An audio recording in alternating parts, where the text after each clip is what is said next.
Hello friends, welcome to my YouTube channel Stephen academy में आपका स्वागत है। और दोस्तों, आज का मैं वीडियो लेकर आया हूं बीएससी एग्रीकल्चर 6 सेमेस्टर वालों के लिए। और इस 6 सेमेस्टर में हम बात करेंगे इस वीडियो में 6 सेमेस्टर के इलेक्टिव सब्जेक्ट बीड मैनेजमेंट के बारे में। तो बीड मैनेजमेंट एक इलेक्टिव आपका सब्जेक्ट है जो आप लोगों ने चुना होगा। तो इलेक्टिव सब्जेक्ट के जो भी अदर जो पार्ट्स हैं, जैसे कि कम डक एंड रैबिट कल्चर का, उसका पेपर मैंने अपलोड कर दिया है। वो आपको मेरे चैनल पर मिल जाएगा 6 सेमेस्टर की प्लेलिस्ट में। और दूसरा, आप लोगों का जो अदर है कि हाईटेक हॉर्टिकल्चर का है, उसका भी पेपर आप लोगों को प्रीवियस ईयर का सॉल्यूशन मिल जाएगा हमारे चैनल पर जाकर, वो आप लोग देख सकते हैं। ठीक है। और इस वीडियो में हम बात करने वाले हैं 6 सेमेस्टर के इलेक्टिव सब्जेक्ट बीड मैनेजमेंट के। तो इसका जो पेपर कोड होता है तो AGE 63 होता है, और बुकलेट सीरीज जो है वो मेरे पास D है, इसको हम देखेंगे। तो बीड मैनेजमेंट के बारे में चलिए हम देख लेते हैं। इसमें इंपॉर्टेंट क्वेश्चन दिए गए हैं। अगर चैनल पर नए हो तो चैनल को सब्सक्राइब जरूर करना, और वीडियो पसंद आए तो इसे लाइक ज़रूर कर दीजिएगा। चलिए बात करते हैं इसमें इलेक्टिव सब्जेक्ट के कुछ क्वेश्चंस के बारे में बीड मैनेजमेंट के। इसमें बात करते हैं पहले क्वेश्चन में। पहले क्वेश्चन में क्या दिया गया है कि खेत में पहली फसल के बीजों से उगने वाले पौधे कहलाते हैं।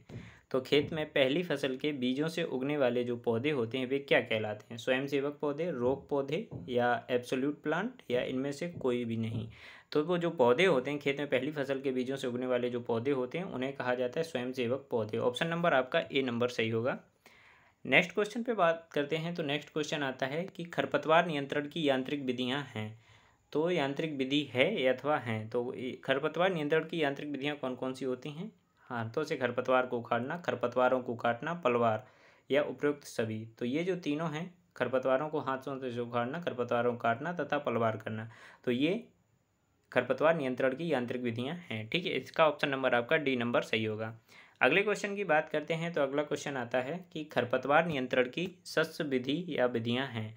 तो शस्य विधि या विधियां कौन सी हैं खरपतवार नियंत्रण की?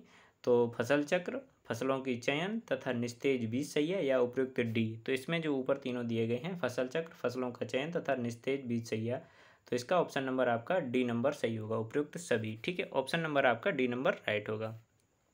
अगला क्वेश्चन आता है कि धान के खेत में कोनो बीडर से निराई के लिए उपयुक्त अंतरण होगा। तो धान के खेत में कोनो बीडर की निराई, जो कोनो बीडर क्या होता है कि निराई करने के लिए एक यंत्र होता है। तो इसकी जो निराई के लिए उपयुक्त अंतरण होता है वो कितना रखा जाता है? तो इसका जो अंतरण होता है वो 20x20 centimetre, 25x25 centimetre, 15x15 centimetre, या 15x25x15 सेंटीमीटर। तो इसका जो सही आंसर होगा वो 25x25 सेंटीमीटर रहेगा। ठीक है, ऑप्शन नंबर आपका बी नंबर सही होगा। चलिए देखते हैं अगला क्वेश्चन क्या आता है। कि अगले क्वेश्चन पे बात करते हैं कि खरपतवार नियंत्रण का निरोधात्मक उपाय है। तो खरपतवार नियंत्रण का जो निरोधात्मक उपाय है वो क्या है? तो नंबर 1 पर है कि खरपतवार रहित बीज, शुद्ध बीज बोना, तथा बी नंबर पर आता है कृषि यंत्रों की सफाई करना। नंबर सी पर आता है कि पूर्ण सड़ी गोबर की खाद का प्रयोग करना, और नंबर 4 पर आता है उपयुक्त सभी। तो इसमें जो ऊपर जो तीनों दिए गए ये सभी खरपतवार नियंत्रण के निरोधात्मक उपाय ही हैं। ठीक है, इसके बाद बात करते हैं अगले क्वेश्चन की। अगला क्वेश्चन आता है कि लासोट्रेट नाम है। तो लासोट्रेट नाम है, तो लासोट्रेट जो है ये किसका नाम है? तो ये एलाक्लोर का होता है। ठीक है, एलाक्लोर का होता है। ऑप्शन नंबर आपका ए नंबर सही होगा। नेक्स्ट क्वेश्चन आता है कि लीडर व्यापारिक ट्रेड नाम है। तो लीडर व्यापारिक ट्रेड नाम है, तो ये किसका है? सिमाजिन का, 2450 का, या सल्फा सल्फ्यूरान का, या उपरोक्त में से किसी का नहीं। तो ये जो होता है लीडर व्यापारिक ट्रेड नाम, तो ये होता है सल्फा सल्फ्यूरान का होता है। ऑप्शन नंबर आपका सी नंबर राइट होगा। अगले क्वेश्चन की बात करते हैं कि ABG 5003 जैव शाकनाशी प्रभावी रूप से नियंत्रित करता है। तो ये किसको जैव शाकनाशी प्रभावी रूप से नियंत्रित करता है? तो फेलिरस माइनर, मालवा पुस्टिला, या नंबर सी पर इकॉर्निया क्रेप्सस, या इनमें से कोई नहीं। तो इसका जो सही आंसर होगा वो होगा Eichhornia crassipes. Option C number आपका राइट होगा। ठीक है, option number C number right होगा। अगले क्वेश्चन पर देखते हैं, क्वेश्चन नंबर 9 पे, कि सिंचाई जल के साथ शाकनाशी का प्रयोग किया जाता है। तो जो ऑप्शन में दिए गए हैं, किस सिंचाई जल के साथ किस शाकनाशी का प्रयोग करते हैं? तो हर्बिकल्चर का, हर्बिगेशन का, हर्बोलॉजी का, या उपरोक्त में से किसी का नहीं। तो किसका करते हैं? इसका जो सही आंसर होगा वो क्या करते हैं? हर्बिगेशन करते हैं। सिंचाई जल के साथ जब शाकनाशी का प्रयोग किया जाता है तो उसे हर्बिगेशन बोला जाता है। ठीक है, अगला आता है कि शाकनाशी की उच्चतम खपत है। तो शाकनाशी की उच्चतम खपत किस फसल में होती है? तो चावल में, गेहूं में, दलहन में या सोयाबीन में। तो इनमें से जो उच्चतम जो खपत होती है वो किस में होती है? चावल में होती है। ऑप्शन नंबर आपका ए नंबर सही होगा। अगला क्वेश्चन आता है कि मृदा में किस शाकनाशी का लंबे समय तक अवशेष प्रभाव रहता है? तो मृदा में किस शाकनाशी का लंबे समय तक अवशेष प्रभाव रहता है? तो किसका रहता है? प्रोपेक्लोर का, सिमाजिन का, लिन्यूरॉन का या उपरोक्त में से किसी का नहीं। तो इसका जो प्रयोग रहता है तो वो किसका रहता है? न्यूरॉन का रहता है। ऑप्शन नंबर आपका सी नंबर सही होगा। अगला क्वेश्चन होगा कि वीड इंडेक्स का सूत्र है। तो वीड इंडेक्स का जो सूत्र है वो क्या होता है? तो वीड इंडेक्स का जो सूत्र होता है वो क्या होता है? ऑप्शन ए पर दिया गया है कि खरपतवार रहित प्लाट की उपज माइनस उपचारित प्लाट की उपज बटे खरपतवार रहित प्लाट की उपज इंटू 100। ठीक है, ऑप्शन नंबर आपका ए नंबर राइट होगा। वीड इंडेक्स का ये सूत्र होता है। आगे चलते हैं अगले क्वेश्चन पे। अगला क्वेश्चन आता है कि मोथा का कुल है। तो मोथा किस कुल का है? तो मोथा किसका है? मालवेसी का, साइप्रेसी का, पोएसी का या उनमें से कोई नहीं। तो मोथा जो होता है ये किसका होता है? साइप्रेसी का होता है। ऑप्शन नंबर आपका बी नंबर सही होगा। अगला क्वेश्चन है कि खरपतवार के प्रकीर्णन प्रसार के लिए प्राकृतिक एजेंसी है। तो खरपतवार के प्रकीर्णन या प्रसार के लिए प्राकृतिक एजेंसी कौन होती है? जल, हवा, जानवर या उपयुक्त सभी। तो प्रकीर्णन प्रसार के लिए प्राकृतिक एजेंसी के रूप में उपयुक्त सभी होते हैं। ठीक है, जल, हवा तथा जानवर, उपयुक्त सभी। ऑप्शन डी नंबर आपका राइट होगा। अगला क्वेश्चन देखते हैं कि शाकनाशी की उच्च खुराक की सिफारिश की जाती है। तो शाकनाशी की उच्च खुराक की सिफारिश की जाती है किसमें? भारी मृदा में, हल्की मृदा में, ए और बी दोनों, उपरोक्त में से किसी नहीं। तो उच्च खुराक दी जाती है किसमें दी जाती है? ये भारी मृदा में दी जाती है। ठीक है, ऑप्शन नंबर आपका ए नंबर राइट होगा। अगला क्वेश्चन क्या है कि मिमिक्री बीड है। तो मिमिक्री बीड किसे कहते हैं? नंबर ए पर फेलेरिस माइनर, नंबर बी पर Argemone mexicana, number C Cynodon dactylon, number D पर उपरोक्त में से कोई नहीं। तो मिमिक्री बीड क्या होता है? नकलची खरपतवार जिसे बोलते हैं। क्या बोलते हैं? नकलची खरपतवार, मतलब मिमिक्री बीट। तो मिमिक्री बीट कौन सा होता है? फेलेरिस माइनर होता है। ऑप्शन नंबर आपका ए नंबर राइट होगा। अगला क्वेश्चन आता है कि ट्रेलिंग बीड है। तो ट्रेलिंग बीड किसे कहते हैं? हिरनखुरी, दूब घास, मोथा या फिर उपयुक्त में से कोई नहीं। तो हिरनखुरी जो ट्रेलिंग बीड होती है वो हिरनखुरी होती है। ठीक, ऑप्शन नंबर आपका ए नंबर सही होगा। अगला क्वेश्चन होगा कि फसलों के साथ खरपतवार प्रतियोगिता एक हिस्सा है। तो फसलों के साथ जो खरपतवार प्रतियोगिता एक हिस्सा होती है वो किसका होती है? खरपतवार प्रबंधन का, खरपतवार पारिस्थितिकी का, और ऑप्शन सी में ए और बी दोनों तथा उपयुक्त में से कोई नहीं। तो ये खरपतवार किसका होती है? फसलों के साथ खरपतवार प्रतियोगिता हिस्सा है किसका है? खरपतवार प्रबंधन तथा खरपतवार पारिस्थितिकी, मतलब दोनों का है। तो ऑप्शन नंबर आपका D number C number right होगा। ठीक है, अगला देखते हैं कि संकाय खरपतवार है। तो संकाय खरपतवार किसे कहते हैं? मतलब फैकल्टेटिव बीड, फैकल्टेटिव बीड किसे कहा जाता है? हिरनखुरी को, मोथा को, नागफनी या उपयुक्त सभी को।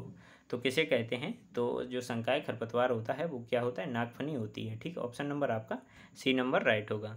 आगे देखते हैं कि बहुवर्षीय खरपतवार है। तो बहुवर्षीय खरपतवार कौन सा है?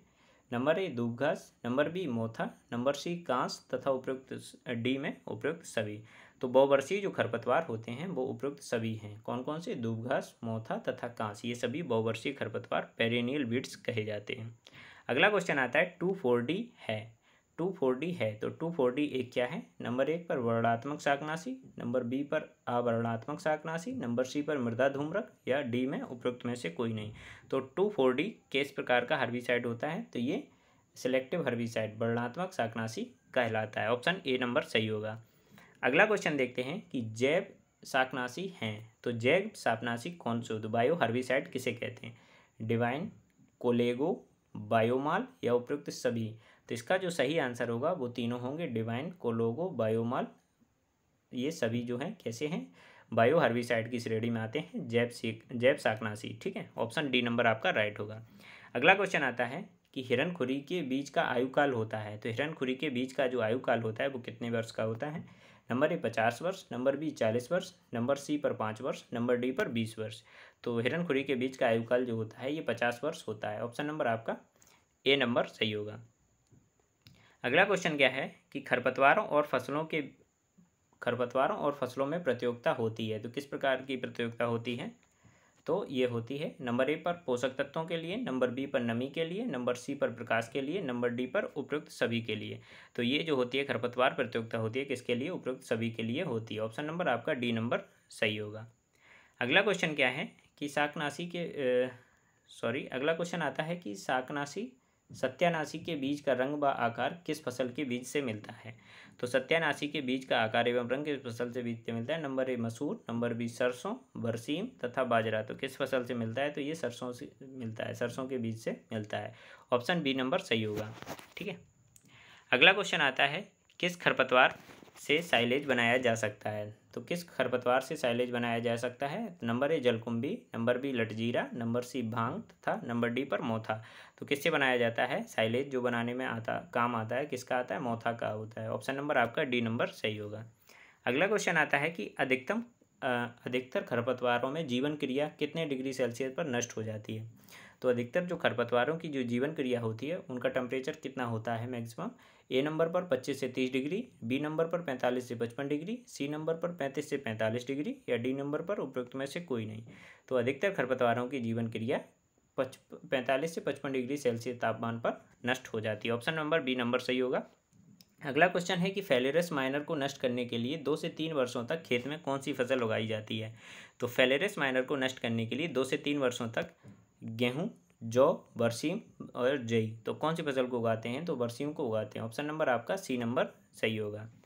अगला क्वेश्चन क्या है कि गोखरू ट्राइबुलस टेरिस्टर खरपतवार का कौन सा जैविक शत्रु है?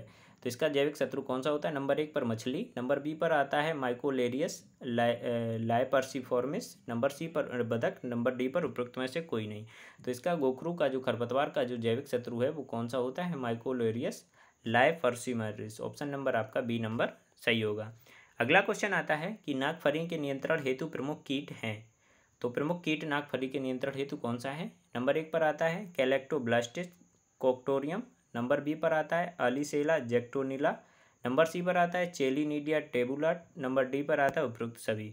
तो नागफनी के नियंत्रण हेतु प्रमुख कीट कौन सा होता है? कैलेक्टोडिया ब्लास्टिम और कैक्टोरम। ऑप्शन नंबर आपका ए नंबर सही होगा। अगला क्वेश्चन क्या आता है कि पेंडीमेथिलिन किस समय प्रयोग करते हैं? तो पेंडीमेथिलिन का प्रयोग कब करते हैं? Pre emergence, post emergence, PPI या उपयुक्त में से कोई नहीं। तो इसका जो पेंडीमेथिलिन का प्रयोग किया जाता है वो प्री इमरजेंस के समय करते हैं। ऑप्शन नंबर आपका ए नंबर राइट होगा। नेक्स्ट क्वेश्चन आता है कि विभिन्न खरपतवारों को एक साथ नष्ट करने के लिए उपयुक्त मिश्रण है। तो विभिन्न खरपतवारों को एक साथ नष्ट करने के लिए कौन से मिश्रण का प्रयोग करते हैं? नंबर 1 पर है कि 2,4-D प्लस डेलापान का, नंबर बी पर है प्रोपेक्लोर लाइन्यूरान का, नंबर सी पर आता है एट्राजीन व डिकेम्बा का, नंबर डी पर आता है उपयुक्त सभी का। तो विभिन्न खरपतवारों को एक साथ नष्ट करने के लिए इसमें जो प्रयोग करेंगे वो उपयुक्त सभी का करते हैं। ठीक, ऑप्शन नंबर आपका डी नंबर राइट होगा। ये तीनों ऑप्शन सही हैं। ठीक है, अगले क्वेश्चन पर आते हैं कि गैर रासायनिक खरपतवार नियंत्रण विधि है। तो गैर रासायनिक जो खरपतवार नियंत्रण जो विधि होती है कौन सी होती है? तो यांत्रिक विधि, सस्य विधि, जैविक विधि या उपयुक्त सभी होगी। तो इसमें क्या होगा? उपयुक्त सभी। ऑप्शन नंबर डी नंबर आपका सही होगा। उपयुक्त सभी विधियां यांत्रिक खरपतवार नियंत्रण गैर रासायनिक विधियां हैं। अगला क्वेश्चन आता है दोस्तों, अगर आप लोगों को वीडियो पसंद आ रहा हो तो इसे लाइक कर दीजिए और चैनल पर नए हो तो चैनल को सब्सक्राइब जरूर कर दीजिए। और इस पेपर की पीडीएफ या फिर आप लोग जो अदर जो नोट्स होते हैं उनकी पीडीएफ पाने के लिए मेरे टेलीग्राम चैनल को अभी तक ज्वाइन नहीं किया तो उसकी लिंक आपको डिस्क्रिप्शन बॉक्स में मिल जाएगी। आप लोग वहाँ से टेलीग्राम चैनल को ज्वाइन कर सकते हैं। और इस वीडियो के इस इलेक्टिव सब्जेक्ट में आप लोगों के hi-tech horticulture, protected cultivation, duck and cum culture और इसका बीड मैनेजमेंट का, तो इसके आपको 3-4 तरह के आप लोगों को जो प्रीवियस ईयर के पेपर हैं सभी मेरे चैनल पर उपलब्ध हैं, तो वो आप लोग देख सकते हैं। आगे देखते हैं आगे क्या आता है 34 में कि वासालिन, लासोबा, पेंडीमेथिलिन को खेत में किस समय प्रयोग करें? तो इनको जो प्रयोग किया जाता है बुवाई के 20 से 25 दिन बाद, बुवाई पूर्व या बुवाई के तुरंत बाद या फिर अंकुरण से बुवाई के 30 से 35 दिन बाद। तो वासालिन, लासोबा, पेंडीमेथिलिन को खेत में कब प्रयोग करते हैं? तो इसे बुवाई के तुरंत बाद अंकुरण से पूर्व प्रयोग किया जाता है। ऑप्शन नंबर सी सही होगा। अगला क्वेश्चन आता है कि समन्वित खरपतवार प्रबंधन में किन किन विधियों का प्रयोग करते हैं? तो समन्वित खरपतवार नियंत्रण में किन किन विधियों का प्रयोग करते हैं? यांत्रिक विधि, सस्य विधि, रासायनिक विधि या उपयुक्त सभी का। तो ये तीनों सही हैं, उपयुक्त सभी का प्रयोग करते हैं। ऑप्शन डी नंबर राइट होगा। अगला क्वेश्चन आता है कि सेंजी खरपतवार है। तो सेंजी किसका खरपतवार है? खरीफ सीजन का, रबी सीजन का, जायद सीजन का या बहुवर्षीय का। तो जो सेंजी होती है ये किसका खरपतवार होता है? ये रबी सीजन का खरपतवार होता है। ऑप्शन नंबर आपका बी नंबर सही होगा। अगला क्वेश्चन है कि कांग्रेस घास का वानस्पतिक नाम है, तो कांग्रेस घास का वानस्पतिक नाम क्या होता है? पार्थेनियम हिस्टोफोरस। नंबर बी पर आता है कि चिनोपोडियम एल्बम। नंबर सी पर आता है मेलिलोटस एल्बा। नंबर डी पर आता है उपरोक्त में से कोई नहीं। तो कांग्रेस घास का जो वानस्पतिक नाम होता है वो पार्थेनियम हिस्टोफोरस होता है। ऑप्शन नंबर आपका ए नंबर सही होगा। अगला क्वेश्चन आता है कि समन्वित खरपतवार नियंत्रण का ये अवयव है, तो कौन सा अवयव होता है? निरोधात्मक विधियाँ, यांत्रिक विधियाँ, सस्य एवं रासायनिक विधियाँ, उपरोक्त डी मतलब ऑप्शन डी नंबर इसका सही होगा। सभी विधियाँ जो होती हैं ये खरपतवार नियंत्रण के अवयव हैं। अगला क्वेश्चन आता है कि दानेदार रसायनों में सक्रिय तत्व होता है, तो दानेदार रसायनों में कितने % सक्रिय तत्व होता है? 2 से 10%। बी नंबर में 40 से 90%। सी नंबर में 40 से 50% या उपरोक्त में से कोई नहीं। तो इसका जो सही आंसर होगा, दानेदार रसायनों में सक्रिय तत्व जो होता है 2 से 10% होता है। अगला आता है कि शाकनाशियों की क्रियाविधि संबंधित है, तो शाकनाशियों की क्रियाविधि किससे संबंधित है? प्रकाश संश्लेषण की क्रिया रोकने से, पादप कोशिकाओं की वृद्धि को रोकने से, और नंबर सी पर आता है पर्णहरित के निर्माण को रोकने से। उपरोक्त सभी, ऑप्शन डी नंबर राइट होगा, उपरोक्त सभी से क्रियाविधि संबंधित है। अगला आता है क्वेश्चन कि खरपतवार नियंत्रण के लिए धान में प्रयोग करते हैं, तो खरपतवार नियंत्रण के लिए धान में किसका प्रयोग करते हैं? ब्यूटाक्लोर, लासो, बासालिन या उपरोक्त में से कोई नहीं। तो खरपतवार नियंत्रण के लिए धान में जो प्रयोग करते हैं ब्यूटाक्लोर का करते हैं। ऑप्शन नंबर आपका ए नंबर राइट होगा। अगला क्वेश्चन आता है कि कांस का जैविक नियंत्रण होता है, तो कांस का जैविक नियंत्रण किसके द्वारा होता है? हरी खाद सनई द्वारा। नंबर 2 बी पर आता है प्रीडेटर्स द्वारा, रोगजनकों द्वारा, उपरोक्त में से कोई नहीं। तो कांस का जो जैविक नियंत्रण होता है हरी खाद सनई के द्वारा होता है। ऑप्शन नंबर आपका ए नंबर राइट होगा। अगला क्वेश्चन आता है कि ग्लाइफोसेट शाकनाशी है, तो ग्लाइफोसेट शाकनाशी किस प्रकार का शाकनाशी होता है? तो ये अवर्णनात्मक नॉन सिलेक्टिव शाकनाशी आता है। ऑप्शन नंबर आपका बी नंबर सही होगा। अगला क्वेश्चन आता है कि ब्यूटोइलेट शाकनाशी का प्रयोग करते हैं, तो ब्यूटोइलेट शाकनाशी का प्रयोग किस प्रकार किया जाता है? कि ये भूमि की सतह पर, भूमि की अधो सतह पर तथा पट्टियों में, उपरोक्त में से कोई नहीं। तो ये जो किया जाता है भूमि की अधो सतह पर करते हैं। ऑप्शन नंबर आपका बी नंबर राइट होगा। ठीक है, आगे बात करते हैं नेक्स्ट क्वेश्चन की कि एमिट्रॉल टी शाकनाशी है, तो एमिट्रॉल टी जो शाकनाशी होता है कैसा होता है? स्थानांतरित शाकनाशी, संपर्क शाकनाशी, मृदा धूम्रक, उपरोक्त में से कोई नहीं। एमिट्रॉल जो शाकनाशी होता है ये किस प्रकार का होता है? तो ये स्थानांतरित शाकनाशी होता है, ट्रांसलोकेटेड हर्बिसाइड की श्रेणी में आता है। ऑप्शन नंबर आपका ए नंबर सही होगा। अगला क्वेश्चन आता है कि शाकनाशी होते हैं, तो शाकनाशी किस प्रकार के होते हैं? घुलनशील चूर्ण के रूप में, जल ग्रहण करने वाले चूर्ण के रूप में, पायसीय रूप में या उपरोक्त सभी के रूप में। तो ये जो होते हैं शाकनाशी उपरोक्त सभी के रूप में पाए जाते हैं। ऑप्शन नंबर आपका डी नंबर राइट होगा। अगला क्वेश्चन है कि एडबुजेंट APSA 0.1% का प्रयोग किया जाता है, तो किस में करते हैं इसका प्रयोग? इसका प्रयोग किया जाता है विभिन्न शाकनाशियों के साथ में इसका प्रयोग किया जाता है। ठीक है, इसके बाद आता है कि एडजुवेंट कॉस्टर ऑयल 0.2% का प्रयोग किस में किया जाता है? तो इसका प्रयोग किस में करते हैं? तो बताइए, इसका प्रयोग जो किया जाता है वो किस में करते हैं? तो सल्फा सल्फ्यूरान के साथ इसका प्रयोग किया जाता है। ऑप्शन नंबर आपका बी नंबर सही होगा।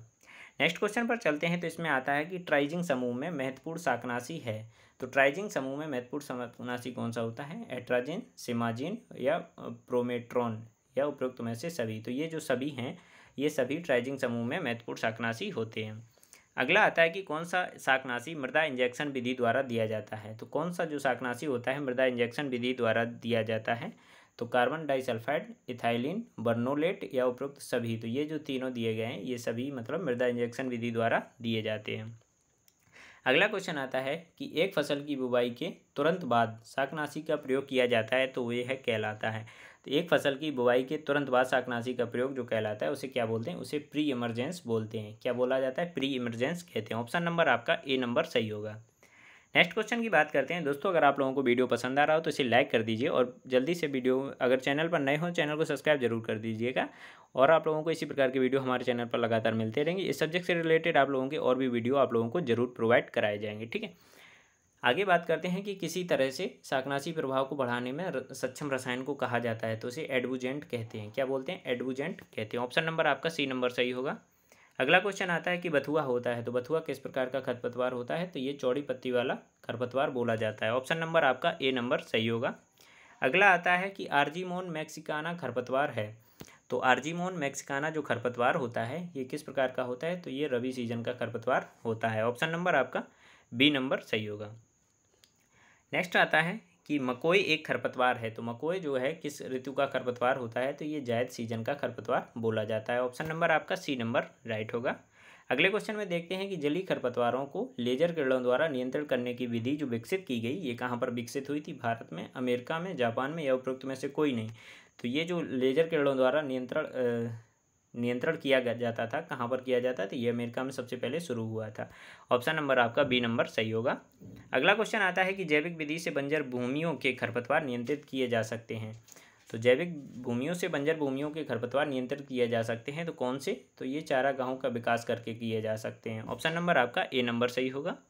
अगले क्वेश्चन पर आते हैं। तो एट्राजीन, अगला क्वेश्चन है हमारा कि एट्राजीन सिमेजीन के अवशेष प्रभाव को कम करने वाली जो ट्रैप क्रॉप हैं, वो फसलें हैं, तो वो कौन कौन सी हैं? गन्ना, ज्वार, मक्का या उपरोक्त सभी। तो ये जो सभी फसलें दी गई हैं, गन्ना, ज्वार तथा मक्का, ये एट्राजीन व सिमेजीन के अवशेष को प्रभाव को कम कर देती हैं।